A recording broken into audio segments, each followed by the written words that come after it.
Hi guys, just a quick note before you listen to today's episode. This was an earlier episode that we recorded and weren't planning on releasing, but we had some technical problems with a recent episode, so we're gonna go ahead and let you listen to this. Please keep in mind when you're listening to the quality of the audio, if it's not up to standard with our other ones, this was an early effort and we have made improvements since then.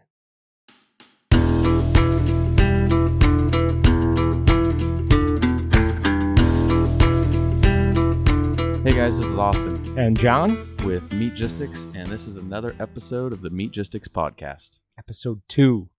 Maybe, unless we switch it around. Do this one first, so maybe episode 1. Or 3. Or 4. Or something. Yeah, they aren't going to be serial. They'll just be whenever we feel like we want to release them. There won't necessarily... Sometimes, I don't know, there could be a ongoing process and theme that goes through things, but really from the last one we did and this one, not really. Right. And we don't plan on necessarily keeping a theme through it, but we kind of have similar themes through it, and we're trying to do the same thing. So like the first thing we're starting off with is our beer of the day. Jon's is a very, very nice beer. If he doesn't like it, I told him that I was going to take him out back and leave his body so no one could find him, because I picked this out thinking that, last time I feel like I destroyed your taste buds. Fair enough. Got you something that I knew you weren't going to like. So this time I got something that I'm almost positive you like. So I haven't smelled it yet, but I mean the color, everything about it, I like the look of it. So I have a good feeling about this. I only bought one. Okay. And it cost more than buying like 2 or 3 6-packs. So that's all there is. That's all you get. Of pressure on this. Would you describe this as a sipping beer? It is definitely a sipping beer. Okay. Alcohol content? Like 11.1. Nice. Yeah. Good. If you get one beer, it better have a good alcohol Absolutely. content. Yeah.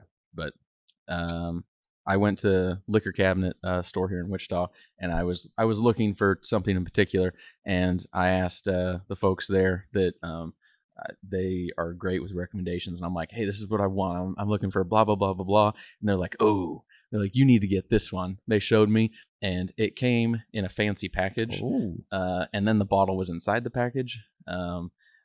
I was like, I can't say no to this. So once you taste it, I'll get the package out and let you look at it. Okay. There's more story to it once. But we want to have a taste first. Yeah. Okay. But do you want me to taste mine first or reveal yours? Because I also chose something that I think you'll like. Go ahead.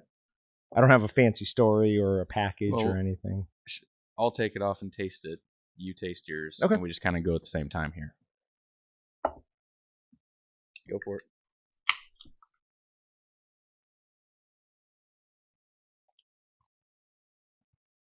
Oh, yeah, that's excellent. That is excellent. It is is it a double? It's a Belgian for sure. It is.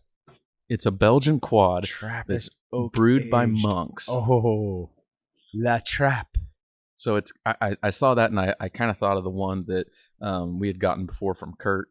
Because that one's brewed by monks. Yeah. This one, like there's a longer story. You'll have to read some of the stuff on the packaging and whatnot, but it is definitely something that you don't find often. Okay. They said that their liquor cabinet says there's probably only like 6 bottles of it in Kansas. I don't know if they were overselling it or not, but they said realistically, they're like, yeah, you can take this home and like set it in your cabinet for like 3 or 4 years and then drink it. And I'm like, I want to drink it tomorrow. And they're like, you can do that too. So I'm like, okay, good. Yeah, that is absolutely delicious. Mine is tasty as well. And I love that I've got like a massive T-Rex on the front, but King Sue Double IPA from Goliath Brewing. I'll say this one is a very good one. That got 100 points. On like Rate My Beer or something. Yep, 100 points. So very cool. Figured you'd like it. It's a double IPA and it has an 8 point something alcohol content. So that's not bad. Especially for a tall boy. No. Is there more than one? There is more than one. Sweet. There are 3 more in there for you. Okay. So I will continue to sip on this, but I will say it's not long for this world. I am going to be drinking this quickly. Oh, It's very tasty. it's a sipping beer. It is not remember? a sipping beer. This is a drinking beer. That is good. Just remember, you only have one. I know, but then I've got one of yours at least. Okay, I mean, I'll still drink it. Yeah, you're still gonna ruin your taste buds though. This is excellent. Really, really good. All right, so let's real quick jump right into meat matters. We've got kind of a lot to talk about. There's a lot going on in the news right now about meat. There is. And while you're probably tuning in for an escape from the general news and coronavirus, just nonstop, we're going to touch on it because it is starting to have a real impact. I think we can go into more detail on the meat side of it, and we won't be talking just about COVID. Right. So there's some things that directly impact the meat industry that also kind of indirectly impacts us specifically, I think, through it. I can talk loosely about how we've seen changes in the business here. Okay. Because my theory, anyways, is what we're going to talk about is why we're seeing what we're seeing. The uptick in sense. Yep, yeah. Absolutely. So for everyone, what we're talking about is Smithfield Farms closed their Sioux Fall plant, and it's a pork processing plant. So you think, one plant closure, not that big a deal. That plant provided 150 million servings of pork a week. Yeah. That's almost 18 million a day. Yeah. I think if I remember the story right, it said that they do 5% of all like pork slaughter in the U.S. at that plant. Just one plant. Which is insane knowing how many commercial processors there are out there. 5% still sounds like a small amount, but like you said, like 18 million servings a day. Yeah, that is crazy. Do you happen to remember the number of hogs that is? No, okay. No, I didn't actually see that. As soon as I saw that number, there's 350 million Americans. That's a third every week. It's crazy. Absolutely crazy. Mm-hmm. So what can you do at home to try to prevent this from hitting you as hard as everyone else? Or when you go to the store and you don't find any pork, what can you do? Well, hunters will know for a long time now, we've had a serious problem in the U.S. with wild hogs. It started, I think, in the mid-90s in Texas, Louisiana, but it has spread all over the country. Yeah, they are everywhere. They're rampant. They're everywhere. And if you live in certain states, and I wrote them down, where are they? If you live in, surprisingly, California, New Mexico, Texas, Louisiana, Florida, Georgia, North or South Carolina, Virginia, Ohio, Michigan, if you live in and Wisconsin, you can hunt year-round for wild hogs. No season. That's cool. Yeah. So you can go out and get some to help fill up your fridge. Now, obviously, double check me on that. Do not go out and then when a game warden stops you for poaching, say, no, the guys on the Meatgistics podcast said it was fine. Obviously, double check that. But that could be a way people could really supplement their meat and help fix it. I mean, it's a natural disaster. Yeah, the reason they let you hunt year round is because they're pests. They destroy things. Terrible. Yeah, they're not meant to be everywhere they've invaded. No. And so it's one of those things when you get an invasive species, they just kind of take over. Yep. And it gets out of hand quickly. And speaking of quickly, and I believe I'm right here, you can take a farm pig, if it hasn't been neutered yet. What do we call neutering pigs? What is the term? Castrate? Well, yeah, no, maybe it is neutering. If it escapes within, I think, 6 months, it will be a fully feral wild hog. They're the same thing. It's just what they eat in the environment triggers something in them and they go insane. It's sort of like how a locust is just a grasshopper.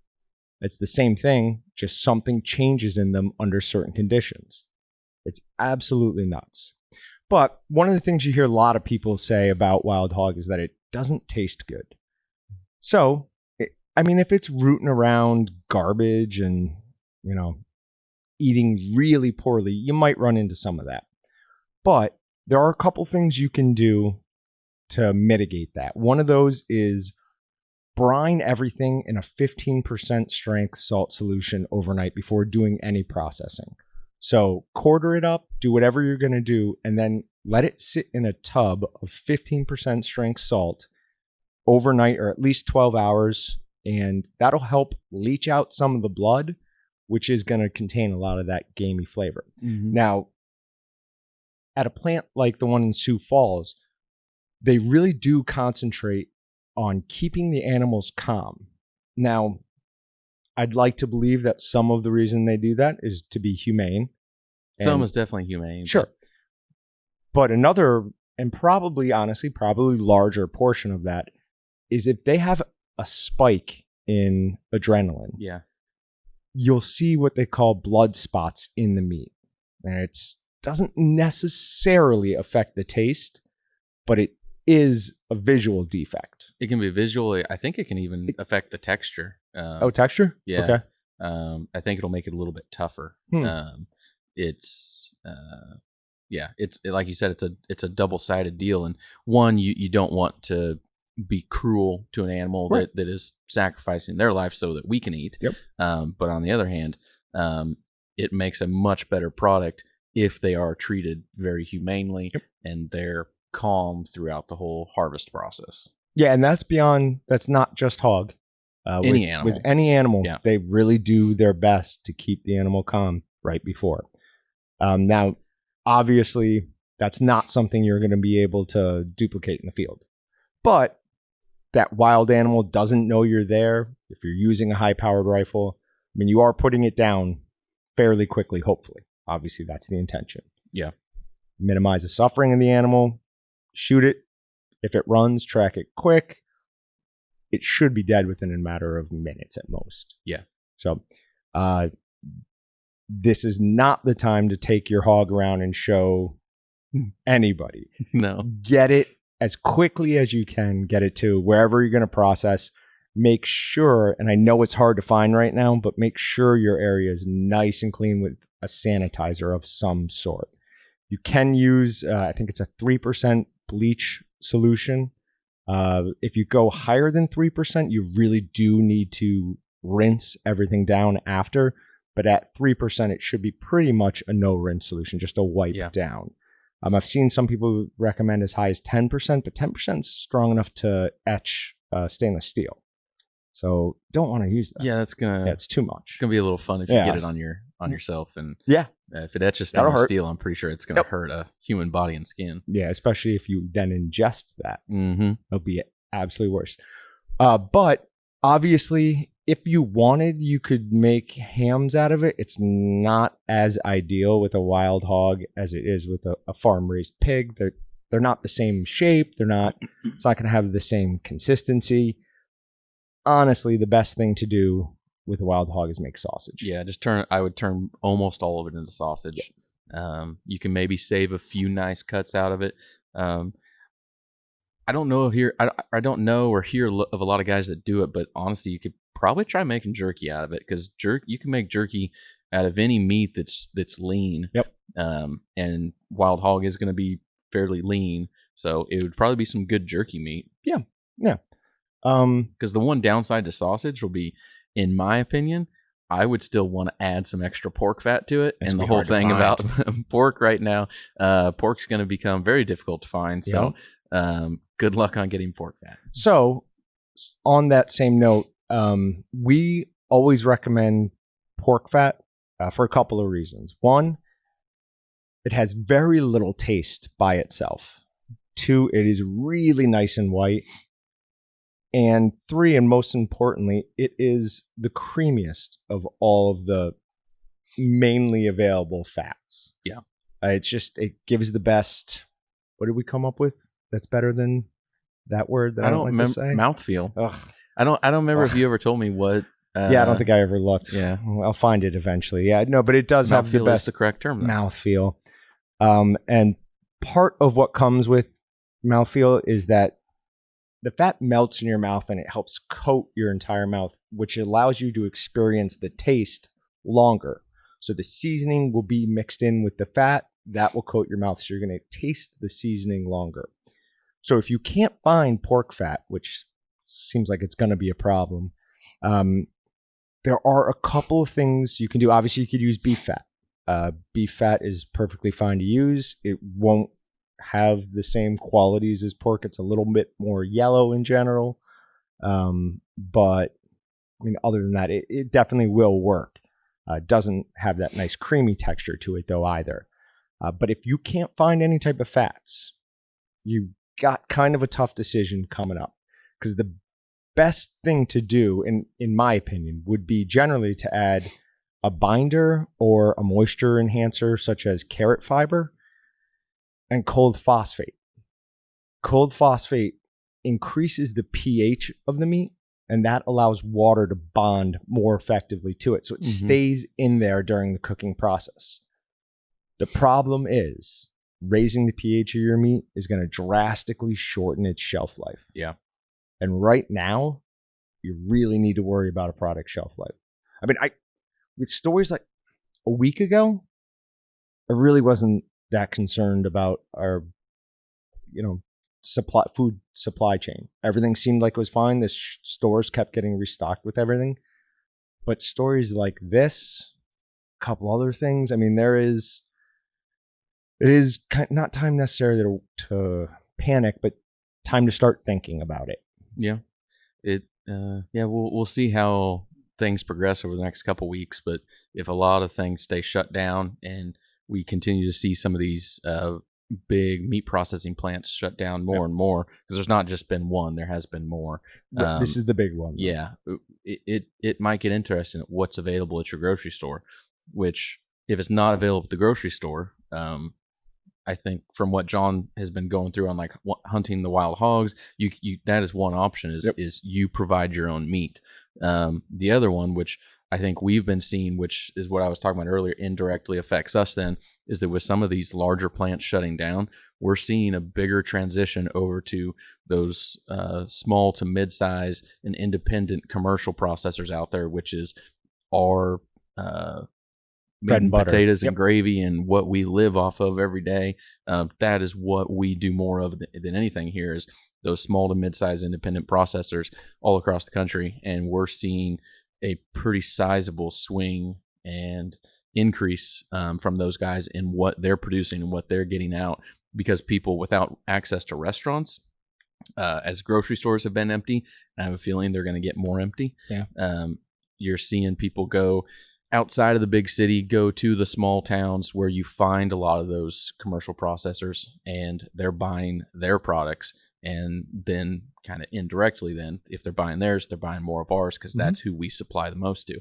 Or like Jon said, we also are seeing an increase in our home processors and what they're doing, because more people are going out and making their own food product right now. So I think we're going to continue to see that for a while here. Even if things go back to normal, I don't think things are going to change overnight.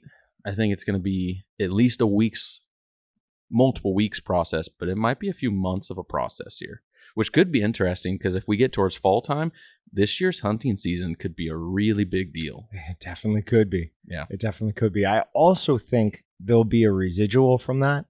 The people who are going to the processors that they probably never even knew existed a couple towns over, I think when they get the quality of product they're going to get from that smaller to mid-sized processor, they're going to go back. One would hope so. One would hope so. I mean, nothing against a grocery store's butcher counter, whatever you want to say. But, I mean, the difference with them and a dedicated butcher shop is significant. Yeah. You're going to get that mass-produced product at a grocery store, but you go to that smaller commercial processor or meat market or butcher shop, and you're going to get a more artisan product. When I have family coming into town and I go to get steaks, I go to the butcher shop I don't go to Dillon's, and that's nothing against Dillon's. It's where I get my steaks. But when I want something really special, I'm going to the butcher shop. Yeah. So, now some small good news on that front is Smithfield Farms is, as of yesterday, working with the CDC and trying to reopen that plant. So they're going through some process. The CDC is walking them through it, I guess, what they need to do. There were over 500 employees that tested positive for COVID-19. Yeah. Though. So that is a lot of people. I don't want to get too Too deep far into into it, it, but at the same time, is that an area of concern that you have that many people that have gotten it that are dealing with our food supply? Can it transfer like through? According to the USDA, as of yesterday, there have been no known cases of food transmitting it to somebody else. That's good news then. Yeah, and real quick, this is I know people don't want to hear this, but I do have the suspicion that many people have already had this without ever even noticing it. Yeah, definitely. So, but we'll move on from COVID-19. So then the next thing, again, a little bit of good news. There is a processor. Where is it? Oh, there it is.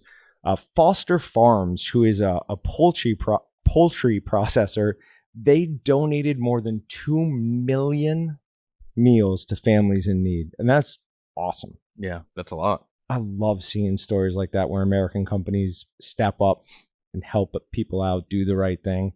Just gives you that feeling of, all right, every once in a while, you need that little touchstone of we're still a country that cares about each other, even the big corporations. And you can say whatever you want. Maybe they were doing it for publicity, but who cares why they were doing it? They did it. Yeah. To bring back a negative around that story. Sorry, but I read this one just earlier today, and one of the big tech companies out there, they were quoted as saying that some of these big companies need to stop doing so much, and that they need to just rely on the government to take care of it. And I'm like, no, this is the exact opposite of what should be done. Yep. Is the companies in the U.S. should be doing what they can to help out. If it's one, it may just be if you can and if you're able to stay open. Like us, we've stayed open through this because we supply thousands of processors across the country that in turn support tens of thousands to millions of people for their food needs. So if we shut down, we affect a lot of people and what they can get on food. But the whole point is we should be able to handle a lot of it ourselves. There are a lot of things the government is really good at, but everyone needs to do their part. Yeah. We shouldn't be telling people, hey, stop doing what Absolutely you're doing and let the government do more. Yep. But companies should always be trying to outreach and help the general citizens. I mean, that's what America is supposed to be. Yeah. And just for anyone who doesn't know, we do have a retail shop attached to our building here. We did just make the decision to close that down, just to prevent as much interaction with the general public as possible. Because if it gets through here and we start losing people, I mean, we had to make some tough decision on sale of gloves. Needed to keep our commercial processors supplied with gloves or they can't run. I mean, if they don't get gloves, they're not going to be able to keep going. Yeah, it's not like you can just do it without gloves. Exactly. So we had to make some tough decisions there. But we are doing whatever we can to keep those commercial processors up and supplied. Because obviously there are other people who supply them, but we are a major one. And if we go down, I mean, that is going to be felt further down along the chain for sure. Mm-hmm.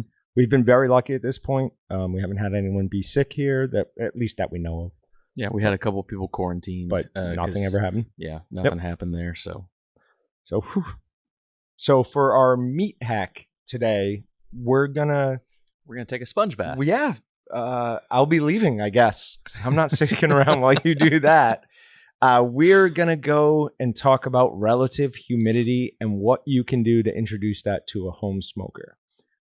2 years ago, we started trying things in our big commercial smokehouse and our PK and seeing what we could do to get closer smoke times and a closer finished product from the PK to that's 500T, right? Pro Smoke 500T. Yeah, 500T.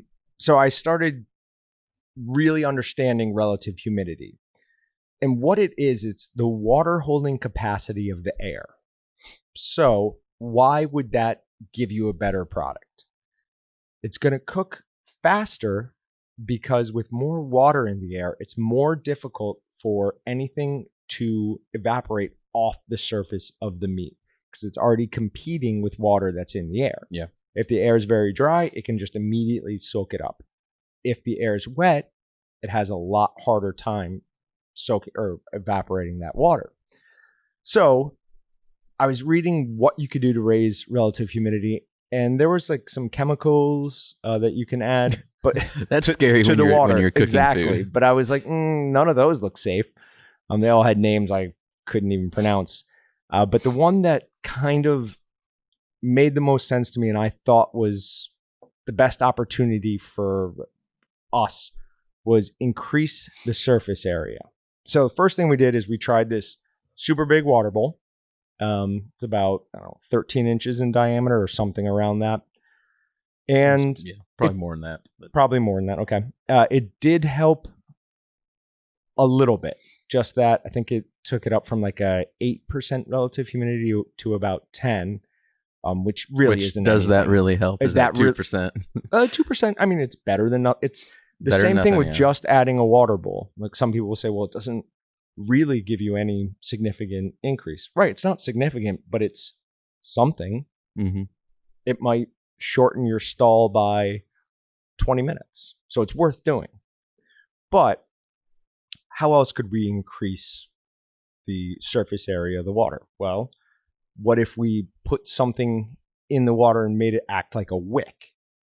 So we tried a couple things like that. I tried a mop head, which that didn't really work at all. I tried one of those cool wick towels. They sell them at Walmart, anywhere.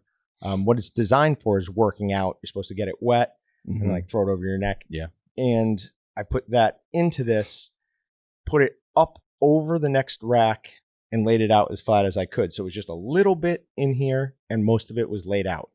And that worked amazing. I think we were up around 55% relative humidity. So we had a psychrometer, I think it's what I made up basically a psychrometer, right? Is that what it's called? I don't know what the official name is, no. So I basically made one out of 2 probes that we had. And that worked amazing. Got us up to 55, 56%, something like that. But it took away an entire rack. So, I mean, not really all that reasonable. Most of the times when we're smoking things at home, unless we're doing like a pork butt or something, we want as much rack space as possible so we can do as much at once as we can. So then I started thinking about sponges. And if you just look at it, it doesn't really look like it's all that much extra. It's just a square. But all those little holes in there, that's all surface area. Uh-huh. So you're vastly increasing your surface area and you're not taking up that much room. So what you do is you get yourself a large steel bowl of some kind. I don't think it really matters what kind. No. Fill it up with water, get your sponges soaking wet, and then stick them up with as much possible sticking out of the water as you can. As it starts heating up, the air is going to start sucking the water out of this. But since it's a sponge and it's in water, that sponge will just continuously refill itself as the air pulls it out. And we were up, I think, at 52% relative humidity. It's been a while since I monitored it. But I mean, drastic from 10% to 52% and really not taking up any more room. Yeah. So we covered it on, well, what was the last one, but maybe this will be the first one. So I'll just cover it again quickly. What we're trying to do there is we're trying to prevent the stall. The stall is when your evaporation energy from whatever you're cooking matches or exceeds the heat coming from the thermal processing. So if there's more evaporation energy coming off than heat going in, it's A, not going to cook, or B, in some very rare cases, your temperature can actually go down. The 2 ways to fight that are 3 ways. You can wrap it you can increase the temp or you can increase the relative humidity. Out of those three, increasing the relative humidity is generally the best way to go about it. So, yeah, it's been interesting as Jon was experimenting with all this. On one hand, I'm like, yeah, something may work here, but on the other hand, I'm like, yeah, this is just crazy. This isn't gonna work. But no, it does work, and it makes a huge difference. Yeah, it's absolutely. One of the cooler things that I think has come out of all our Meatgistics stuff is the whole automotive sponges in the Yep. water bath and increasing the humidity by that, because it makes product so much better. Because that's one of the reasons commercial guys can make such fantastic products, is the level of control they have on all the little details, including relative humidity, which at least if you're doing this at home, you don't have control over it as much. Right. But you at least have it. And that's the key there, is it gives you one step closer because you at least have the ability to increase to a higher relative humidity. The next step is going to be, hey, Jon, how do we fine tune this to change it by 5 or 10% at a time? Right. You're going to have to do some calculus and figure out surface area inside the sponge with the water and the different heat levels. And we're gonna probably have to get you a math degree to do all that. But that maybe sounds more like a project for my wife. She's an engineer. That doesn't sound like a project for me. No, but I would say this and what we talked about in the other one, the finishing up in water, are probably the two biggest things that have come out of Meatgistics. Now, there's been a ton of great stuff. There really has been.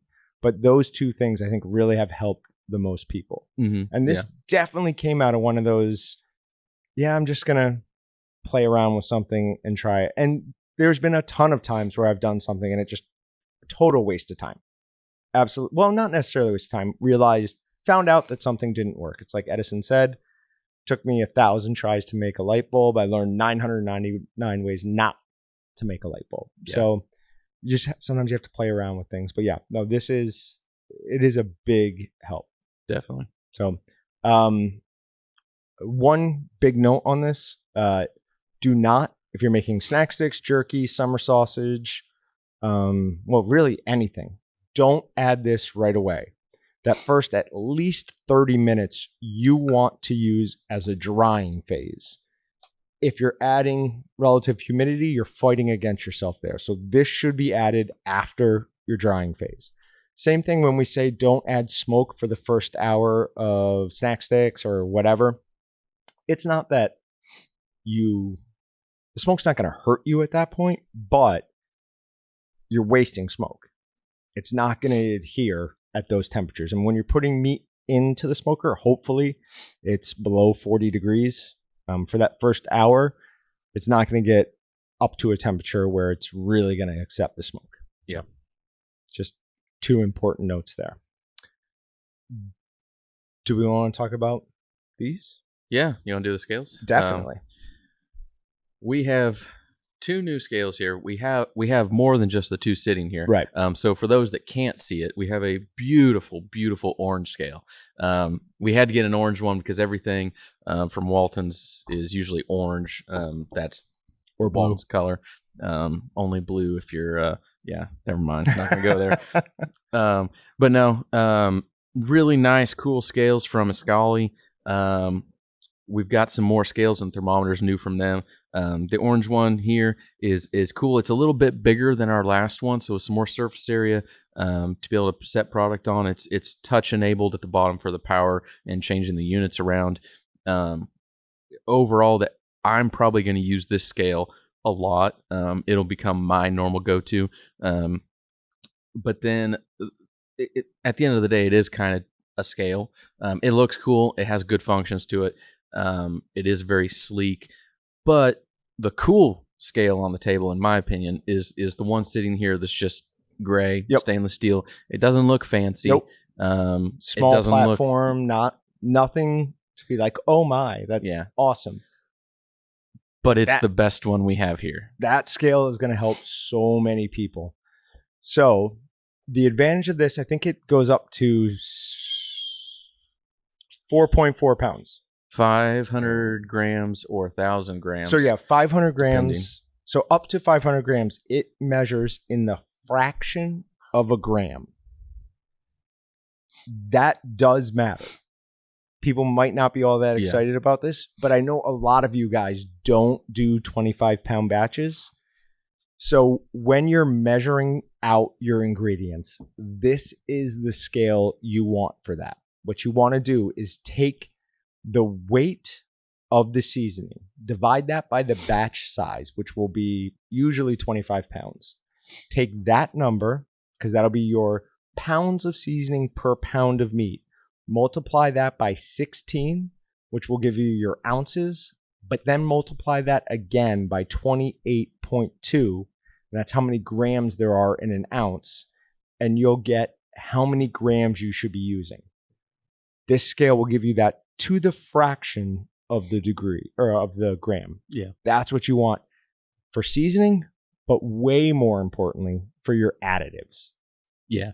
Seasoning's still important. Still important. But it's a big enough size of a package that breaking it down isn't as hard. Right. But right before we were going on for the podcast here, I challenged John. I'm like, hey, you need to see if you can measure out sodium erythorbate on this, because for sodium erythorbate, it's an additive that's going to help with cure acceleration. Yep. But you use 7/8 of an ounce for 100 pounds of meat. So trying to measure that out for even a 25-pound batch gets hard. It does. If you're going lower than 25, I mean, there's other options out there. I'd probably end up using a smoked meat stabilizer or something. Capsular citric acid. Yeah. Something. Sometimes you can't do that. Say you were doing a ham or a bacon or something there and you want to make a brine. Right. You can't use the smoked meat stabilizer. Just remember that that's a whole nother 20-minute conversation as why you can't. We'll cover that at some point. You can't use encapsulated citric acid. So you pretty much have to use sodium erythorbate. So measuring that out is difficult. Yep. But that is the most extreme scenario. Right. A lot of the other additives are smaller quantities, and those are going to be very doable on this. I am interested to see how close we can get on sodium erythorbate. I think we could get it. I did some carrot fiber earlier today, so for anyone who doesn't know, the volume of carrot fiber per gram is enormous.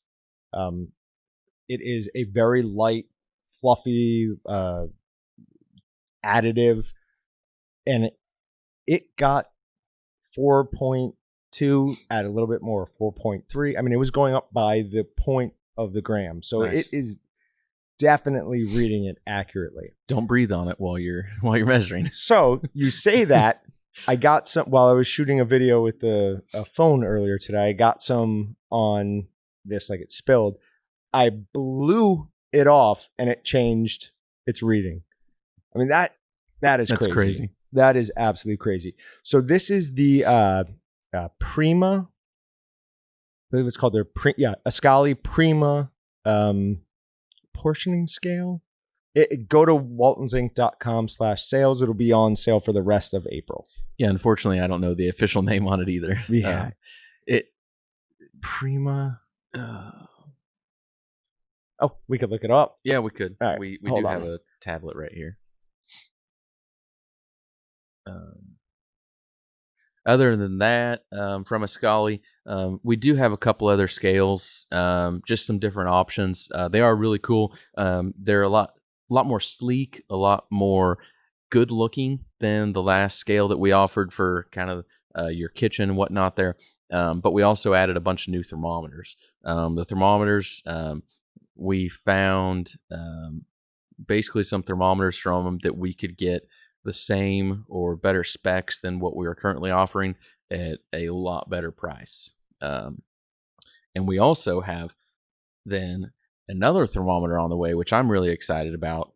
It's going to be waterproof. It's going to be calibratable. It's going to be orange. It's going to be awesome. But it is a custom-made thermometer for us. We've been dealing with a manufacturer going, this is what we want. This is all the specs. This is the size. These are the features. We want you to take all this and put it into a single thermometer. Because strangely, after doing a bunch of research on thermometers, I kind of found out there's not that many that are calibratable. Yeah. But that is very important. It's important. In the meat industry. Like you should calibrate your thermometers at least every so often if you're doing stuff at home. But if you're in a processing plant, a restaurant, a grocery store, butcher shop, meat market, etc., a lot of times you have to calibrate your thermometer as part of your HACCP plan. So we basically got everything that we could think of that would be necessary into a thermometer that is not going to cost any more than the average thermometer that we sell. The difference is we just commit to buying a lot of them. More than a few. Yeah. So I'm really excited for that. But that we don't have anything to share yet on what it looks like or whatnot past it's orange. But it won't be long. We should be, I think we're probably in production right now. And by the time the podcast comes out here, we shouldn't be too far off from getting them in. So good. Yeah, those will be awesome. I was close, kind of. It's the Vera scale. So it's a Vera Precision Digital Scale. It's a good name then. Precision. Just got to remember that. It's on sale right now for $29.99. It'll regularly be $34.99. And that is well worth the money if you're doing smaller batches. Even if you're not doing smaller batches, that is definitely worth the money. Now, that is a great scale for anybody who does their food prep on the weekend for the rest of the week. And then there's the largest one, which is the extra large glass top digital scale. Is it Zero? It's Zero. You spelled it wrong on the website. I'll fix that. And then the extra large one's glass top, very accurate, and comes with an app that automatically syncs with your scale to help you track all your food. What? So I'm almost positive I'm buying one for my wife immediately. I didn't even know that when I ordered those. I didn't know it. I saw it on the box. So, yeah. So is it Bluetooth? I'd have to imagine. Have to be. Surely you can't. They're not packing Wi-Fi into that thing. No, definitely not. Well, that's cool. Now before I leave here, I'm going to be going and buying one and taking one home tonight. Before it may possibly be the app. You might have to enter things in, but that wouldn't make sense. It must track it. We'll have an update on that next podcast. We'll do some testing on it. How big is that one? Is it like big enough you put like a dinner plate on and it's like you can still see the yeah as long as you push it back a little bit. It's decent size. It should say I put the dimensions on it. It is eventually going to open up, right? The gods of the internet are circling right now. They're angry at us. All right. So it's the Arty XL glass kitchen scale, and its platform is 9.5 inches by 7.5 inches. That's not bad. Yep. And then both that and the Zeros, ignore that other C in there, are touch scales. So they don't have buttons, makes them really easy to wipe down. Yeah, really thin. Yeah, very thin. Fit better in your cabinets for sure. That Zero is also a great travel scale. It's got all rounded edges. They say they did it for ability to absorb an impact. So if you drop it, it's not quite as hard on it. Don't do that. Well, I mean, it's the orange one, so if you want. Both that and the big XL come with batteries, the C3032s or 2032s. CR2032s. There you go, 2032s. And the Precision does take AAA batteries, and it doesn't come with it. So it didn't come with them? Didn't come with batteries. So kind of ripped the off. other two do. So I mean, I generally don't think something's gonna come with batteries when I buy it. So I don't know. I normally expect it to come with like really. They're like the cheapo nasty batteries that are only going to last a week, but at least you don't have to go to the store right then and there and get batteries. We do sell batteries if people want to buy batteries with it, but the only reason we honestly sell batteries is because we try to have everything you would need for like a commercial meat plant, and so some people are just like, I don't want to go somewhere else. I'll buy batteries from you, but we use a lot of batteries internally here, so a lot of the reason we sell batteries is just because we use that many batteries. We use them here in the media room a lot. No, you think you use a lot. Like, who uses more? Everybody. Just think of like if you've got like 40 people running mice and keyboards that are all battery powered. Plus, you've got some other random devices. Everything. Take your house. What do you use batteries at the house? But then take that to work, and every family that's here. It's not. I mean, it's not like we're a family, quote unquote. But what do you use at home? You're probably using that much or more here. But there's 40 families. A lot of here. us. Yeah. Fair enough. Okay.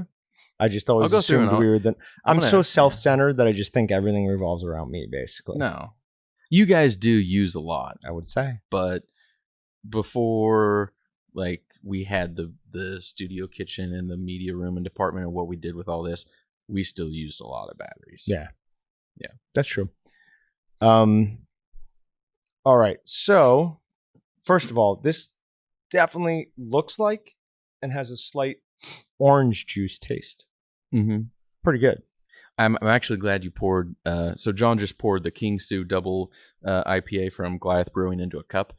So those that can't see, it is creamy just to the look. I mean, it is thick. It's not like malty thick though. But those are the type of IPAs. Like, I love IPAs that are just super, super, super cloudy. Yeah, I despise IPAs. They're my least favorite type of beer. I do not dislike this. In fact, I like it quite a bit. That's really good. This is the beginning. No, that won't happen. Join in the dark side. It won't happen. To me, these really super hoppy IPAs taste like when you put too much wasabi on a piece of sushi. It burns. I don't like it. It's uncomfortable. You've used that description before, and I never can quite get there. Why? Description. No, it doesn't burn. Some of them do. It has a drying effect in your mouth. Yuck. No good. No good. Someday you might come around. No day. You just started. You like this one. So for anyone else out there that doesn't like IPAs, would you suggest that they give the Goliath Brewing double IPA try? Yep. So it's Toppling Goliath Brewing, and this is the King Sue double IPA. It's got a Tyrannosaurus Rex on the front. So it is from Decorah, Iowa, which would be good because Iowa, if we are going to be losing a lot of pork production, Iowa's going to suffer. So take all the money and the time you would have spent on buying pork and invest that into buying beer from Iowa and help out the Iowans with their local economy. Yeah, definitely could help. All right, so we're going to do something here. We're going to go over some Meatgistics posts.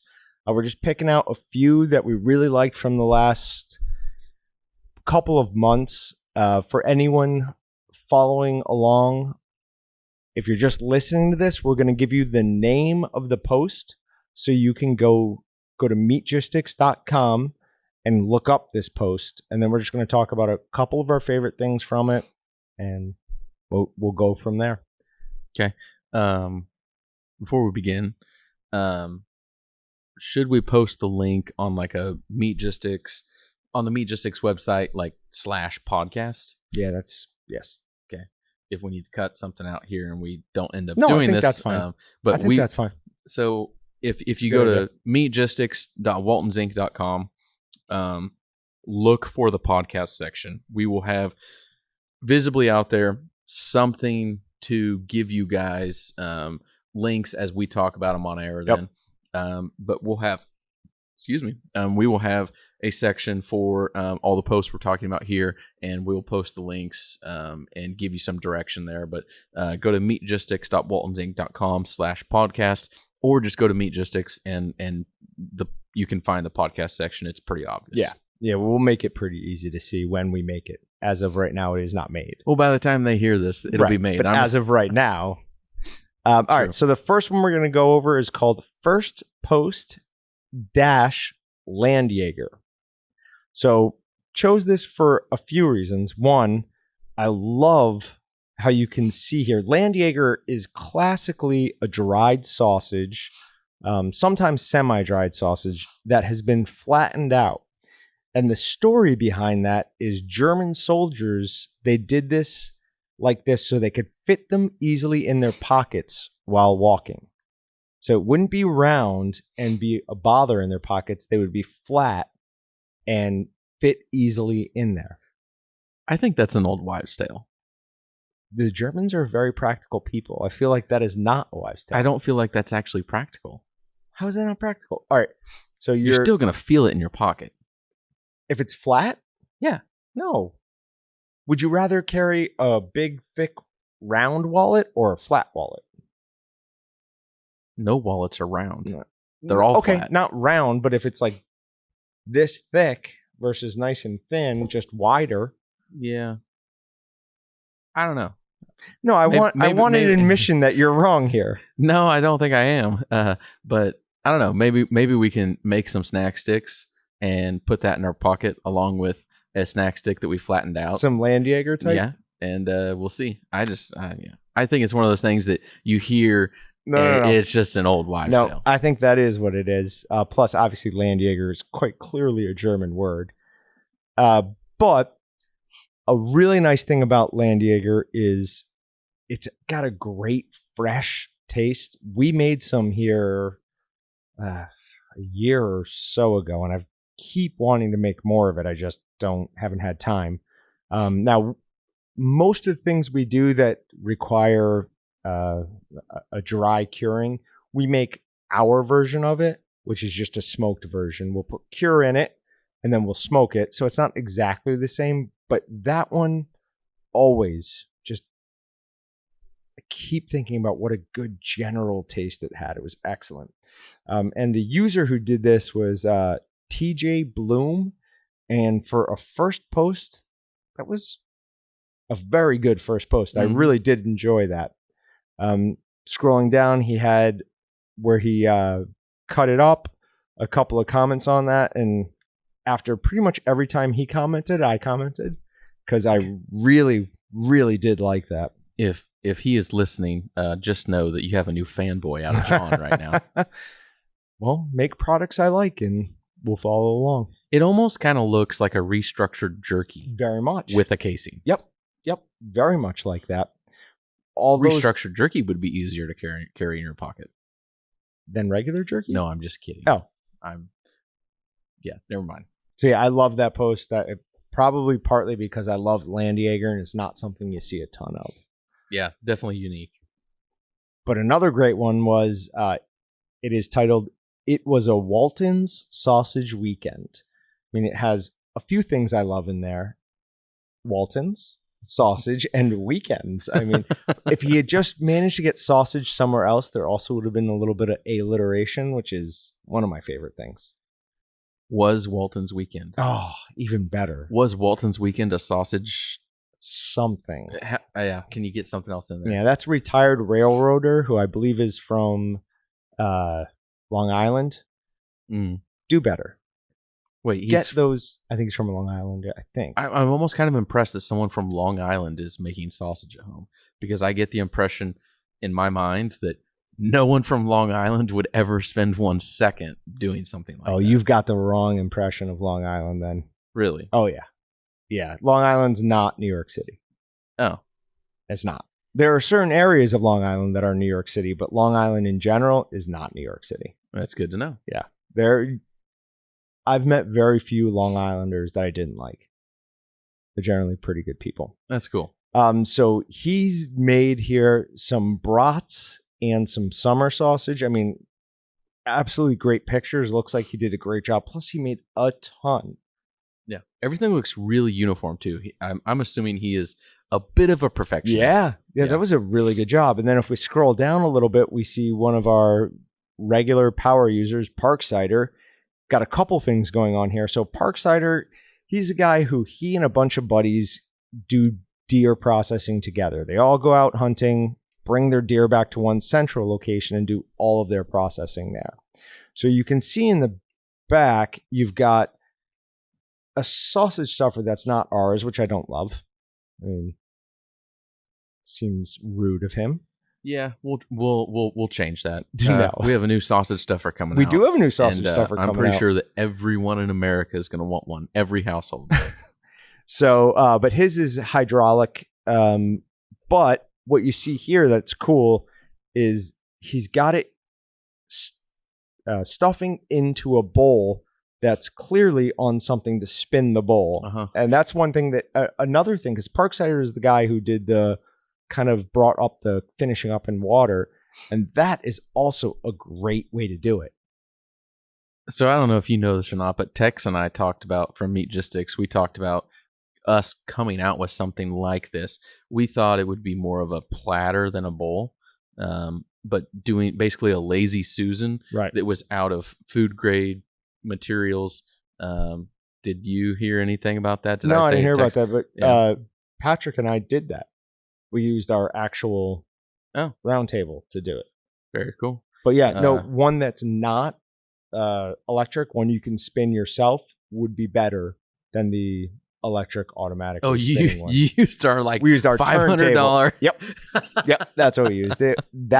Great. It didn't go at the right speed, and you can't speed that up. Yeah, one that you can speed is better. I want to know why you think that a flat is better than a bowl. So I think a bowl would work better because it's going to keep it all in one central place. If it's flat, it's just going to keep expanding. And when you're trying to take it out, you just basically unroll it, pull it from the top out. Yeah, but if you're doing it on a plate, you're coiling it as you go or spinning the table. But then when you go to pull it off, you don't have to pull it up and out. You just grab it and start pulling, and it just comes. Like it should just. But over Same thing will happen there, though. No, it's got to go over the edge, over the lip. Versus if it's on a plate, it just comes straight off. Yeah, but I mean, a coil can get, if you're doing a large batch, a coil can get big real quick. Yeah. I mean, you're only going to get so long because one strand of casing is only so long. One strand of tubed hog casing will go a long way. True. But if you have a plate that's like 2 foot in diameter, no, too big? No, too small. Too small? 2 foot in diameter is like this? Somewhere? Sure, in somewhere. This area? In that area. John does not do very well with dimensions. Guess not. Yeah, no, I think it would have to be much bigger than This that. Is what, a 10-inch sponge? To the diameter. I said this was 12 inches early. Oh, no, I said this was 12 inches. Mm-hmm. That's right. Yeah, you're probably right there. Yeah, you're probably right there. Okay, whatever. I don't know. Either way, I think it's a good idea, whether it's a plate or bowl, on a little lazy Susan type of thing. That should make stuffing into sausage casings a lot easier. Agreed. Especially when you're doing it by yourself. Oh, yeah, definitely. Absolutely. All right. And so those were the two posts we just wanted to highlight. And we'll be doing a lot more of those. So Joe Hell, don't feel sad that we didn't get to any of your posts. And Tex, you guys will absolutely be featured at some point. Ooh, we can't guarantee that. What if they stop? I already have posts planned that both of them have done. Okay. All right. So for the seasoning we want to highlight here this week, and it was my seasoning Sunday, the jambalaya bratwurst. They were very, very good. Really good. I really don't like it when I actually give you like compliment? any sort of compliment or accommodation, but those were amazing. Yeah. You want to go over everything you put in? Because jambalaya is not your traditional broth. Nope. It's the only one I've ever looked at the usage on an Excalibur package and been like, do I really want to do all that? Because usually it's mixed with, however much water and, okay, that's as basic as you could possibly get. The usage on these is far more intricate. It says to use 1 pound of seasoning, which would be the whole bag, to 6.25 pounds of ground fully cooked ham, 18.75 pounds of pork, oddly specific there, poultry or seafood. Now, I did a mix of all three and used 3 pounds of full cooked long grain rice, cook 1 pound of long grain rice with 2 pounds of chicken stock. So it wants you to cook the rice in the chicken stock. So 1 pound of rice becomes 3. And use 12 ounces of water. Mix and stuff into 32 to 35 millimeter natural hog casings. I did 30 millimeter because I think it fits better in a bun. Whoever decided that 32, 35 was the right size everyone should use is crazy. Yep. The 28 to 30 millimeter is the best, or 30 to 32, whatever in that range. The 30 in there, that is what everyone should be using. Yes. The 32 to 35 will split your bun almost all the time. But we also added some high temp cheese to that. And so we did the ham. We obviously did pork. We did chicken. And for seafood, we did shrimp. But I wanted to get chunks of shrimp in there. I didn't want to just have it all ground up, because once you do that, you kind of lose the seafood a little bit in my mind. So what I did is I took the seafood and I just chopped it up into small chunks. Basically, I just, however thick a shrimp is, I left it like that and just chopped it into about 1/4 inch pieces. Next time, you should just use a kidney plate. For the shrimp? Yeah. That feels like a lot more work than just chopping up some shrimp. Well, you're already grinding, aren't you? Throw a different plate in, and that amount of shrimp, like 30 seconds later, it's all done. Yeah, that's fair. I didn't think of that. That would have worked. That's why I'm here. You know. So yeah, we went ahead and mixed all that up. Mixed in the rice. Honestly, I didn't pay enough attention to the amount of rice I was adding. I just kind of added rice. Probably should have added a little bit more, and I'm sure Patrick would agree with that. But the taste it's awesome. I mean, it's a incredibly complex broth. You've got a lot going on there. The only person that I heard negative feedback from was your father. Are you serious? Did not appreciate the fact that we added shrimp to it. He hates seafood, but I'm gonna go. That's so weird. We're gonna have a talking. After we're done with this, I'm gonna go talk to him, because Who hates that seafood? wasn't. He hates all seafood. But regardless, that was still an amazing broth. Whether you like seafood or not, you should like that. Absolutely. Yeah. And it won't be. Well, I won't even say it, because it won't be on sale anymore by the time this is released. That's so true. I won't even bring it up. But yeah, no, absolutely awesome. It was incredible just in a bun by itself. We did try a couple of the Terrapin Ridge Farms aiolis on it and some spicy brown mustard. Just as good by itself. The Terrapin Ridge Farm spicy chipotle, I think, is the one, the garnishing squeeze. I think that was probably the best with it, but it really didn't need anything. Yeah. Yeah. I think it probably would have been best just in a plate with some sort of rice, like a risotto, something like that. That's probably where it would have been best, but it was delicious in a bun. So speaking of rice, I have a question about the minute details here. Does it really matter if you use long grain rice? I mean, we use jasmine rice, which is a longer grain rice, but it's not like the long grain wild rice. Like, is there?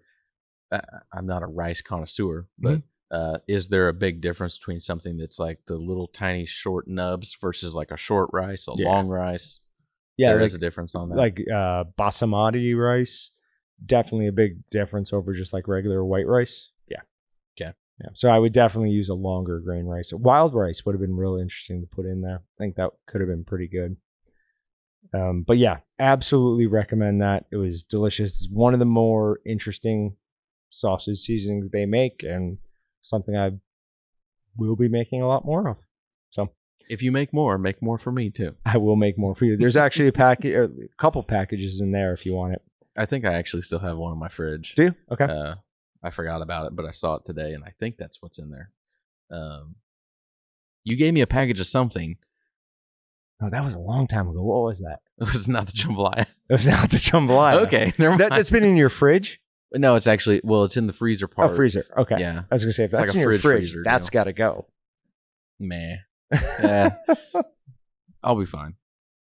All right. And then for the last thing, for a recipe, this is something we started doing about 3 or 4 months ago here.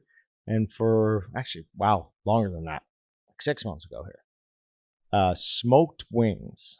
So we're buying just fairly inexpensive, non-frozen chicken wings from the grocery store. Is that key?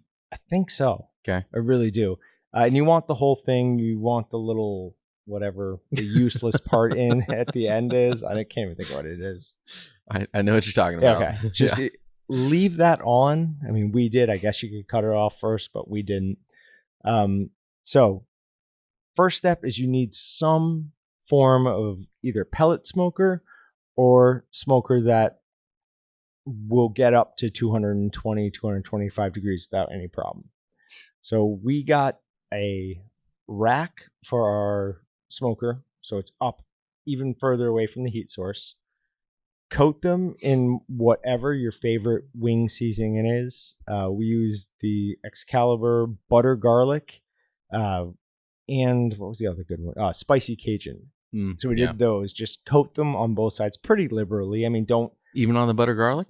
On the butter garlic, don't drown it in it, because the butter garlic is the one shaker that a little bit goes a long way. Yeah. So are we talking a lot in your world or a lot in my world? No, definitely not a lot in your world. Okay.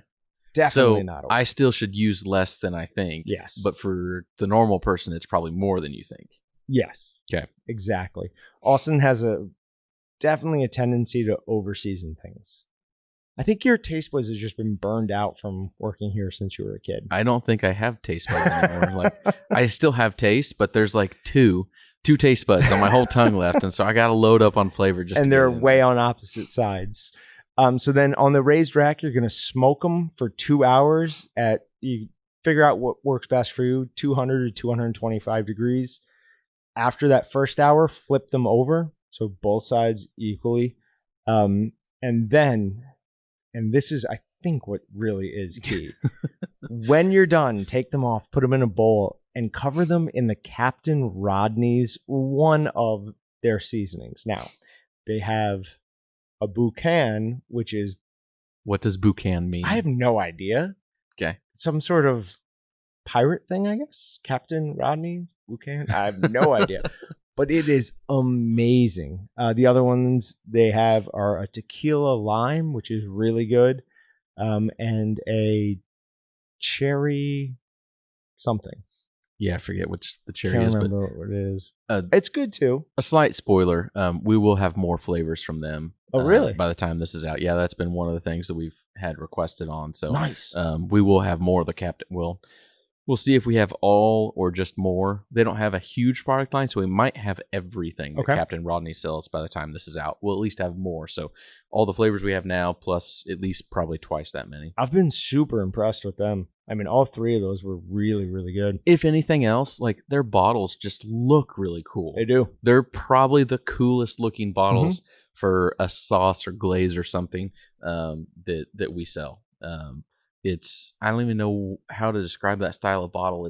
It's if you were going to throw a bottle into the ocean with a note in it, that would be the one you'd want to choose. Which makes sense since it's Captain Rodney's. It's Captain Ocean, you know. Yep.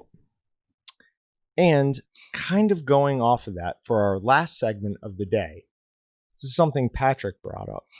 Wait, this is not on the script. It's not on the script. Where are we going? I did tell you about this. Yeah, I already forgot. So what are we going to? Desert Island Brat. Oh, so you get to choose your protein, your seasoning, and your additive. What are you choosing? So this is, you're living on a desert island the rest of your life. You can have one bratwurst to eat every single day. Oh, he's going to the list. Okay.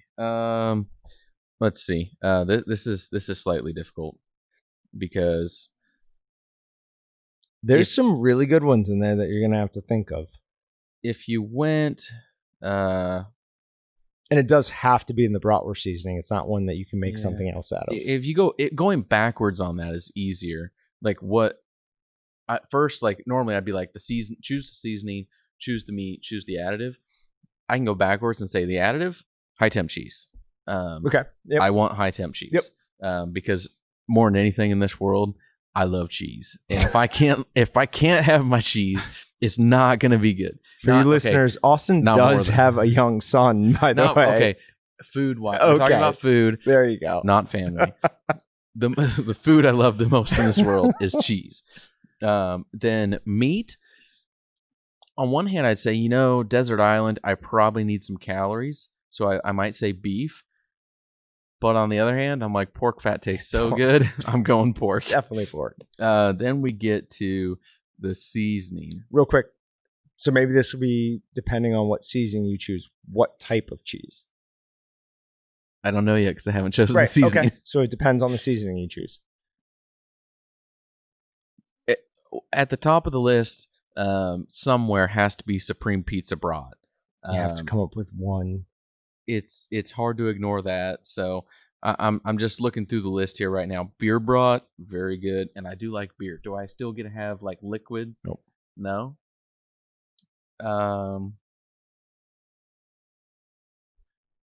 Yeah.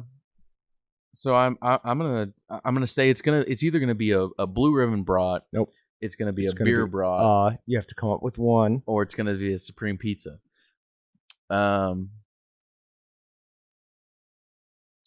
I'm pretty sure that if I don't get a liquid in with it, I have to choose beer brat. And I'm gonna do beer brat with probably just actually I probably do mozzarella cheese with pork, just because it'd be different. But if I can't have a beer to go along with it, I'm gonna have my beer brat. There's no beer in there though, right? Plus, no, there's like beer buds. It has a beer flavor. We're saying you can only eat one brat for the rest of your life. We're not saying you can't have beer. No, I asked, can I have? Well, there could be beer on the island. You just can't add it to this brat. If there's beer on the island, then I'm gonna go with the blue ribbon brat. Okay. I love Supreme Pizza. My top three would probably, if I had to eat them over and over and over and over again, is going to be blue ribbon, beer, or pizza. But pizza is going to get old eventually because there's more of an Italian-y flavor to it. Yeah. While it does taste kind of like pizza, the Italian part I think is going to wear on me, and I just want a solid brat. Yeah, that's not right at all. Supreme Pizza Brat is absolutely delicious and could easily be eaten for the rest of your life. Is that your choice? I'm offended that you didn't choose that one. I was hoping you chose that one so I could choose something else. Bothered by that, actually. I was sure you were Wait, are we on the island together? No. Well, sure, but we can't. You can't have any of mine. If we were living on an island, I wouldn't let you have any. We could barter. No, you tricked me. You tricked me and come out ahead of that deal. So no, we couldn't barter. Okay. All right. So yeah, if you're not choosing Supreme Pizza Brat, that's what I'm choosing. And then I'm choosing mozzarella cheese and obviously pork. However, I have prepared this other answer, so I have to go with that too. What? I get two. Apple bratwurst with cheddar cheese and pork is just unbelievable. It's so good. It is good, but if I'm gonna eat it like for the rest of my life on a deserted island, it's too sweet. Like I want just the most familiar, traditional. I want like what I can cling to and hold and cuddle at night and cry, knowing that I'd eat nothing else but this.